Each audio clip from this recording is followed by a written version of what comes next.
नमस्कार, आप देख रहे हैं स्वदेश 24/7 न्यूज चैनल और मैं हूं आपके साथ निहारिका सिंह नागर। चलिए वक्त हो चला है आज की प्रमुख खबरों का। धमतरी के नगरी में खमहरिया और मल्हारी को जोड़ने वाला करीब 35 साल पुराना पुल धराशायी हो गया। पुल टूटने से किसानों को अपने खेतों तक पहुंचने के लिए 10 से 12 किलोमीटर का अतिरिक्त सफर करना पड़ रहा है। ग्रामीणों ने प्रशासन से जल्द पुल निर्माण की मांग की। नगरी विकास खंड के खमहरिया और मल्हारी गाँव के बीच टेड़गी नाला पर बना पुराना पुल कुछ दिन पहले पूरी तरह टूट गया। पुल दोनों गांवों के बीच आवागमन का प्रमुख जरिया था। पुल टूटने से सबसे ज्यादा परेशानी किसानों को हो रही है। नाला के दूसरी ओर खेत होने के कारण किसानों को अब 10 से 12 किलोमीटर का अतिरिक्त चक्कर लगाना पड़ रहा है। इससे समय और खेती की लागत दोनों बढ़ गई है। बता दें कि ग्रामीणों का कहना है कि पुल लंबे समय से जर्जर था। कई बार विभाग और प्रशासन को इसकी मरम्मत के लिए जानकारी दी, लेकिन समय रहते कार्रवाई नहीं हुई। अब पुल टूटने के बाद ग्रामीणों ने नए पुल के निर्माण और तब तक वैकल्पिक रास्ते की व्यवस्था की मांग की है। नगरी से देवेंद्र सिंह की।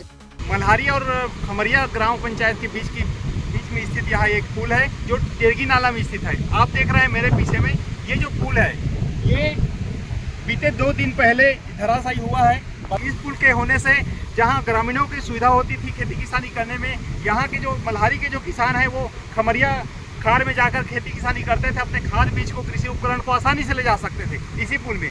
लेकिन ये जो पुल है टूट जाने की वजह से उनके जो खेती काम है पूरा तरीके से प्रभावित हो चुकी है।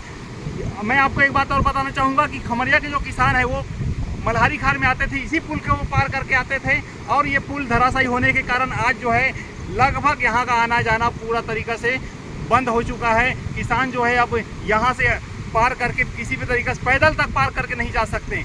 यहाँ जो है अतिरिक्त दूरी 10 से 12 किलोमीटर आपको खमरिया किसान है उसको सांकरा से रानीगांव होकर मल्हारी खाड़ आना पड़ेगा और जो मल्हारी के जो किसान है उनको रानीगांव और सांकरा से पार करते हुए इस खमरिया खाड़ में आना पड़ेगा। यानी कि आप देख सकते हैं कि एक से 2 किलोमीटर का जो रास्ता है वो 10 से 12 किलोमीटर का जो फासला में बदल गया है और ये किस तरीके से यह परेशानी बढ़ चुका है यहाँ के किसानों के लिए, यहाँ के ग्रामीणों के लिए। आप भली भांति इसको आप देख सकते हैं। मैं आपको बताना चाहूँगा कि ये जो रास्ता है मल्हारी से खमरिया को एकमात्र जोड़ने का एक रास्ता है। और हमारे साथ जो है मल्हारी ग्राम पंचायत के सरपंच दिलीप सोम जी मौजूद हैं। उनसे हम जानना चाहेंगे कि क्या क्या परेशानी होगा यहाँ के किसानों को, यहाँ के रहवासियों को।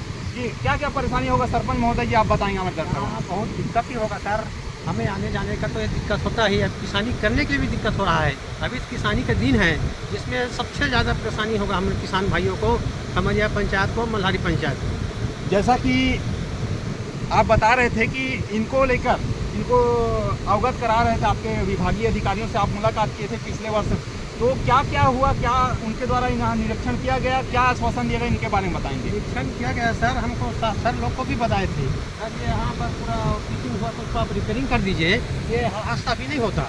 आए थे वीडियो साहब भी आए थे अगली गर्मी में, तो देख के हाँ हो जाएगा आश्वासन दिए, उसके बाद हुआ नहीं। क्या कहते जनप्रतिनिधि लोग आप लोग अवगत करा रहे कि नहीं, यहाँ के जो स्थानीय विधायक हैं, स्थानीय जनप्रतिनिधि, उनका क्या कहना है इस संबंध में? इसका संबंध है टेटकी नाला बताए सर ना, वो बांध को बताए थे, कुल्लू बांध बोलते हैं उसको अगले वित्त में पूरा होगा, उसका हो गया है बोलते हैं शासन से, अगले में होगा बोल रहे हैं, उसको भी कर देना था, ये नहीं होता।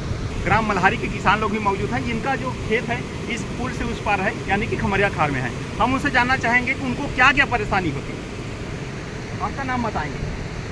नरेंद्र कुमार ग्राम मल्हारी। जैसा कि आप यहाँ के किसान हैं, कहाँ कहाँ है आपका खेत, कहाँ है?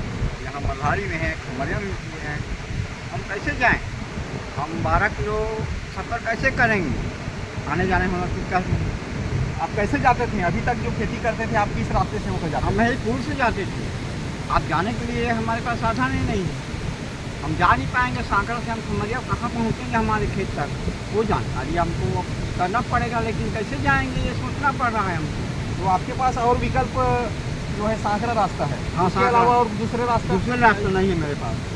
तो आपको क्या क्या परेशानी होगा उस रास्ते से होकर जब जाएंगे, तो आपको क्या क्या परेशानी होगा? गाड़ी चाहिए, साइकिल चाहिए, खट्टू झुलाने के लिए, तो वही स्पीकर धर के जाना है, क्या धरना है, ये सारी चीज़ों को सफ़र करना है। तो पार्क में जा ही नहीं सकता बिना साधन का, कुछ पता नहीं हो पाएगा, समय पर जा नहीं पाऊँगा, समय पर छिड़काव नहीं कर पाऊँगा दवाई का, समय पर खर्चू दे नहीं पाऊँगा, समय पर निदाई नहीं कर पाऊँगा, न रोपाई नहीं कर पाऊँगा, तो फिर और क्या करूँगा उसके बाद? तो मेरा तो जीरो होगा वो खेत। जैसा बात कि सही है। जैसा कि आप सुन पा रहे हैं कि एक जो किसान है अपना जो व्यथा है किस प्रकार से बता रहे हैं, यही एकमात्र रास्ता है, यही एक पुल था जिसको पार करके वो अपने खेतों तक पहुंचता था। अपने जो खाद है, अपने बीज है, अपने कृषि उपकरणों को साथ में लेकर इस पुल से होकर गुजरता था। और वो जो 1 से 2 किलोमीटर का जो रास्ता है, अब जो है इस पुल का ध्वस्त होने की वजह से, जो पुल क्षतिग्रस्त होने की वजह से अब जो है 10 से 12 किलोमीटर में बदल चुका है। जी हाँ, आप अब देखना होगा कि शासन प्रशासन इस पर क्या संज्ञान लेता है, क्या यह जो पुल है आने वाले वर्षों में इसको नया निर्माण किया जाएगा या फिर किसानों की समस्या जैसे कि तैसे बनी रहेगी। चलिए बने रहिए हमारे साथ। देवेंद्र सेन, स्वदेश 24/7 न्यूज़ के साथ।